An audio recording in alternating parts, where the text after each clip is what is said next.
Gipahigayon ang 11 nga anibersaryo sa pakig-alayon sa Joint Task Group kon JTG ug ang United Church of Christ in the Philippines kon UCCP Cebu Conference Incorporated sa Camp Lapu-Lapu, Dakbayan sa Sugbo karong Biyernes, September 20. Ang joint partnership gisugdan ni adtong September 5, 2023 aron matabangan sa JTG ang pag-infiltrate sa mga gipasangin lang communist group sa mga simbahan. Namong buhaton mag-celebrate sa mga first year anniversary between sa kanang GTG ug sa UCCP conference parte sa among panaghugpong ba sa pwersa para adto yung mawagtang kining mga communist infiltration diri sa church nga prevalent na kayo sa among simbahan. Mo na nga among tuyo mo nga to bring peace and order within the church. Nagkanayon si Reverend Father Joe Steven Berdin, Steering Committee Chairman sa UCCP Cebu Conference, nga nasaksihan niya ang paggamit sa CPP,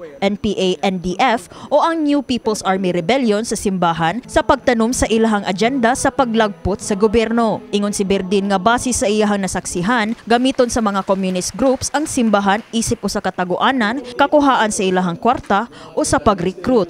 Somehow have found a way to make use of the church as an instrument to further their agenda, which is to overthrow the government.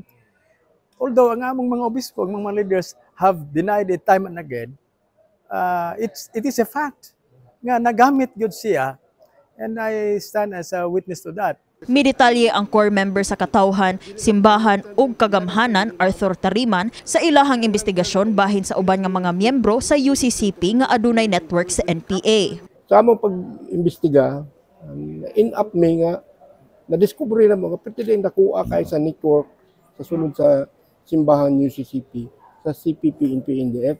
So na-discover na mo nga naada siya Regional Search Bureau sa Eastern Visayas nga standard nun na siya.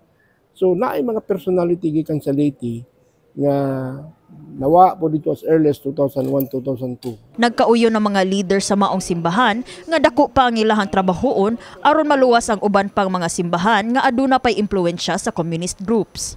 Miluwat si Colonel Erwin Romel Lamzon, commander sa JTG Cebu, nga mapasalamaton siya sa pagsalig sa UCCP Cebu Conference sa ilang kausa. Ilang pagsalig sa amo, hisuklian man namo nga we provided the state or condition nga tanan nga tabang o bulig nga pwedeng ihatag sa ilaha nga para makandak nila yung recovery and ma-ease out sila sa infiltration and captivity sa CPP, NPA, NDF.